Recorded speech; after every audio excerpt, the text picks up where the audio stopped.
ഇന്ന് നമ്മുടെ വീഡിയോയിൽ നമ്മൾ സംസാരിക്കാൻ പോകുന്നത് ഒരു ഇലക്ട്രോണിക് പാർട്ടിനെ പറ്റിയിട്ടാണ് കേട്ടോ.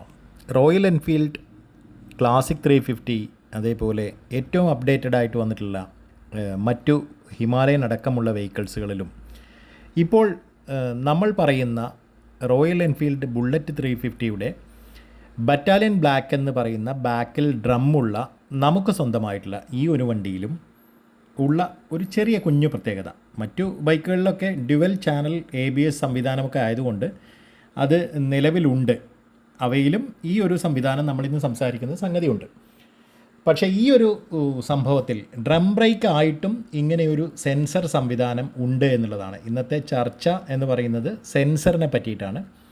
അപ്പോൾ വണ്ടിയിൽ വന്നിട്ടുള്ള പുതിയ മാറ്റങ്ങളും അതുമായി ബന്ധപ്പെട്ടിട്ട് നമുക്ക് സംസാരിക്കാനാവുന്ന തരത്തിലുള്ള സെൻസറുകളെ പറ്റിയുള്ള വിവരങ്ങളുമാണ് നമ്മളിന്ന് മുന്നോട്ട് വയ്ക്കുന്നത്. അപ്പോൾ എന്താണ് സംഭവം എന്ന് വെച്ചാൽ, റോയൽ എൻഫീൽഡ് ക്ലാസിക് 350 അതേപോലെ മറ്റു അതിന് മുകളിലേക്കൊക്കെയുള്ള വെഹിക്കിൾസുകളിൽ ഡ്യുവൽ ചാനൽ ABS ആണെന്ന് നിങ്ങൾക്കറിയാം. ഇപ്പോൾ ബഡ്ജറ്റ് ഫ്രണ്ട്ലി ആക്കാൻ വേണ്ടിയിട്ടാണ് യഥാർത്ഥത്തിൽ ബറ്റാലിയൻ ബ്ലാക്ക് എന്ന ഒരു ഓപ്ഷൻ റോയൽ എൻഫീൽഡ് നൽകിയിരിക്കുന്നത് 350 സെഗ്മെൻറ്റിൽ. അപ്പോൾ ബുള്ളറ്റ് 350യിലെ ഏറ്റവും ബേസിക് ആയിട്ടുള്ള ഈ ബറ്റാലിയൻ ബ്ലാക്ക് എന്ന് പറയുന്ന, നേരത്തെ ഒരു റെഡ് കൂടി ഉണ്ടായിരുന്നു, ബറ്റാലിയൻ റെഡ്, പക്ഷേ ഇപ്പോൾ അത് ഓപ്ഷണലാണ്, ആവശ്യമുള്ളവർക്ക് തിരഞ്ഞെടുക്കാമെന്ന് മാത്രമേ ഉള്ളൂ. ഇന്ന് നമ്മൾ സംസാരിക്കുന്നത് ബറ്റാലിയൻ ബ്ലാക്കിലെ ബാക്ക് ബ്രേക്കിലെ ഡ്രം ബ്രേക്ക് ആണെന്ന് നമ്മൾ പറഞ്ഞു കഴിഞ്ഞു.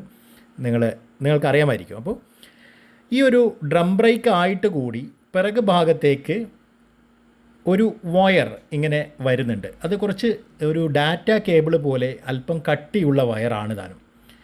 അപ്പോൾ എൻ്റെ റോയൽ എൻഫീൽഡ് ഇപ്പോൾ ബുള്ളറ്റ് 350 പുതിയതെടുത്തതാണ്.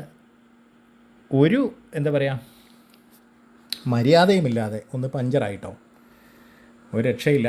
കാരണം പെട്ടെന്ന് ചെറിയൊരു റൈഡ് പോയി, സത്യത്തിൽ ഏറ്റവും അടുത്ത ഒരു ദൂരം തന്നെ, നല്ല റോഡാണ്, ടാറിങ് റോഡാണ്, പക്ഷേ എന്തോ പെട്ടെന്ന് ഒരു സ്ക്രൂ കയറി പഞ്ചറായിപ്പോയി.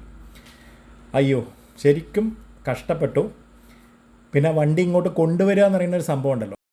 ഒരു ഇലക്ട്രിക് പമ്പ് കൊണ്ടുപോയി കാറിൽ നിന്ന് ബാറ്ററിയുമായി കണക്ട് ചെയ്ത് ഈ ഒരു പഞ്ചറുള്ള ടയർ തൽക്കാലം ട്യൂബിൽ കാറ്റടിച്ച് നമ്മൾ കൊണ്ടുവന്നു. ഇതിപ്പോൾ സ്പോക്ക് ആയതുകൊണ്ട് ട്യൂബും ടയറുമാണ് വരുന്നത്, അറിയാമല്ലോ.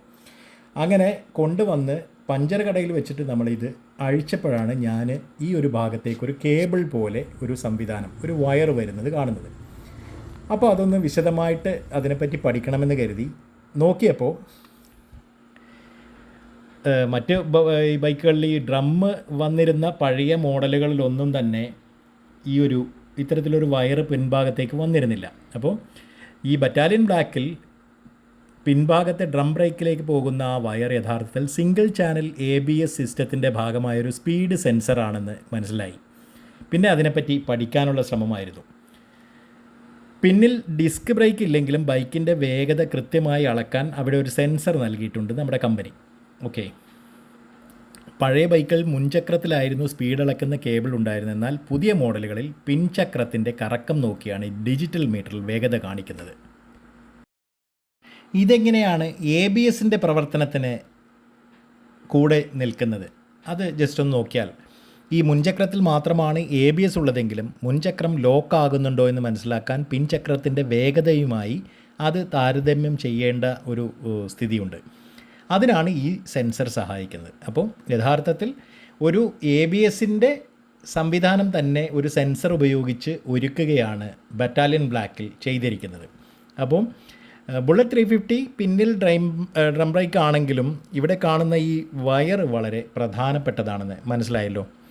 അപ്പോൾ ഇത് ഈ പിൻചക്രത്തിൻ്റെ വേഗത നിരന്തരം അളക്കുക എന്നുള്ളതാണ് ഈ ഒരു സെൻസറിൻ്റെ ധർമ്മം.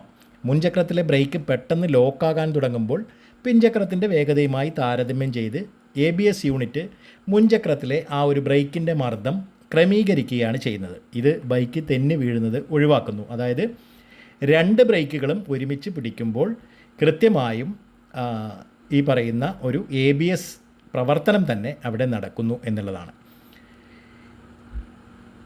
ഈ ഡിജിറ്റൽ സ്പീഡോമീറ്ററിൽ കാണിക്കുന്ന കൃത്യമായ വേഗത ഈ സെൻസർ നൽകുന്ന വിവരങ്ങൾ വഴിയാണ് വരുന്നത്. അപ്പോൾ പഴയ മെക്കാനിക്കൽ കേബിളുകളെ കേബിളുകളെ അപേക്ഷിച്ച് ഇത് വളരെ കൃത്യമായിട്ടുള്ള ഒരു റീഡിങ് നൽകുന്നു എന്നുള്ളതാണ്. അപ്പോൾ നമുക്ക് ലഭിക്കുന്ന കിലോമീറ്ററുകൾ വളരെ കൃത്യമാണ് എന്ന് നമുക്ക് ധൈര്യമായിട്ട് പറയാം.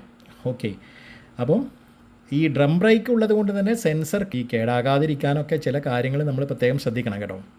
വീൽ അഴിക്കുമ്പോഴോ ടയർ മാറ്റുമ്പോഴോ ഈ സെൻസറിൽ അഴുക്ക് പറ്റി പിടിച്ചിട്ടില്ലെന്ന് ഉറപ്പ് വരുത്തണം. സെൻസറിന് മുന്നിലുള്ള ഡിസ്ക് പോലുള്ള ഭാഗത്ത് ചെളി ഇരിക്കുന്നുണ്ടെങ്കിൽ റീഡിങ്ങിൽ ഒരു പക്ഷേ മാറ്റമൊക്കെ വന്നേക്കാം. പിന്നെ ഈ ഒരു വയർ എവിടെയെങ്കിലും ഉരസുന്നുണ്ടോ, അല്ലെങ്കിൽ അത് കൃത്യമായ ആ ഒരു എന്താ പറയുക, ഇപ്പോൾ നിങ്ങൾ ചിത്രത്തിൽ കാണുന്ന പോലെ തന്നെ കൃത്യമായി അതിനൊരു പാതയുണ്ട്, അവിടെ ലോക്ക് ചെയ്ത് വെച്ചിരിക്കുന്ന രൂപത്തിൽ തന്നെ ഇരിക്കുന്നു എന്നൊക്കെ നമ്മൾ കൃത്യമായി ചെക്ക് ചെയ്യുന്നത് നന്നായിരിക്കും. ഈ പുതിയ ബുള്ളറ്റുകളിൽ പഴയ മോഡലുകളെ അപേക്ഷിച്ച് കൂടുതൽ സെൻസറുകളുണ്ട് കേട്ടോ. ഈ സൈഡ് സ്റ്റാൻഡിന് സെൻസർ വരുന്നുണ്ട്. അപ്പോൾ സൈഡ് സ്റ്റാൻഡ് ഇട്ടിട്ടുണ്ടെങ്കിൽ എൻജിൻ സ്റ്റാർട്ടാകില്ല. ഇത് സുരക്ഷയ്ക്ക് വേണ്ടി നൽകിയിട്ടുള്ളതാണെന്ന് നമുക്ക് അറിവുള്ളതാണല്ലോ. എന്തായാലും ഈ സൈലൻസർ പുറപ്പെടുന്ന ഭാഗത്ത് നിങ്ങളൊരു സെൻസർ ശ്രദ്ധിച്ചിട്ടുണ്ടോ? ശ്രദ്ധിച്ചിട്ടില്ലെങ്കിൽ ഇനി ശ്രദ്ധിക്കണം. ഒരു പ്ലഗിൻ്റെ രൂപത്തിൽ അതിലേക്കൊരു വയർ ഘടിപ്പിച്ചിരിക്കുന്ന സംവിധാനമാണത്. വളരെ വലിയ ഹീറ്റ് ഉള്ള ഒരു ഏരിയ ആയതുകൊണ്ടൊക്കെ ആയിരിക്കാം ഇത്തരത്തിൽ വരുന്നത്. എന്തായാലും കൂടുതൽ സെൻസറുകളെ പറ്റിയിട്ടുള്ള വിവരങ്ങൾ നിങ്ങൾക്ക് ആവശ്യമാണെങ്കിൽ നമുക്കതുമായിട്ട് ബന്ധപ്പെട്ട ചർച്ച നടത്താവുന്നതാണ്. അപ്പോൾ ഈ ഓക്സിജൻ്റെ ആ ഒരു അളവ് ക്രമീകരിക്കുക, അതായത് സൈലൻസറിൽ ഘടിപ്പിച്ചിരിക്കുന്ന ഈ ഒരു ഭാഗം എൻജിനിലേക്ക് പോകുന്ന ഇന്ധനത്തിൻ്റെ അളവ് നിയന്ത്രിക്കാൻ കൂടി സഹായിക്കുന്നു എന്നുള്ളതാണ് നമ്മൾ ഈ ഒരു സെൻസറിൻ്റെ ധർമ്മമായിട്ട് മനസ്സിലാക്കേണ്ടത്. അപ്പോൾ ഇത്രയൊക്കെ ഉള്ളൂ. പഴയ വണ്ടിയല്ല പുതിയ വണ്ടി, സെൻസറുകൾ യഥേഷ്ടം വാരി വിതറിയിട്ടുണ്ട്. അപ്പോൾ അത്യാവശ്യങ്ങൾക്ക് മാത്രം തന്നെയാണ് ഇതൊക്കെ ഉള്ളത്. പ്രോപ്പറായിട്ട് മെയിൻറ്റെയിൻ ചെയ്യുക, ശ്രദ്ധിക്കുക, കെയർ ചെയ്യുക.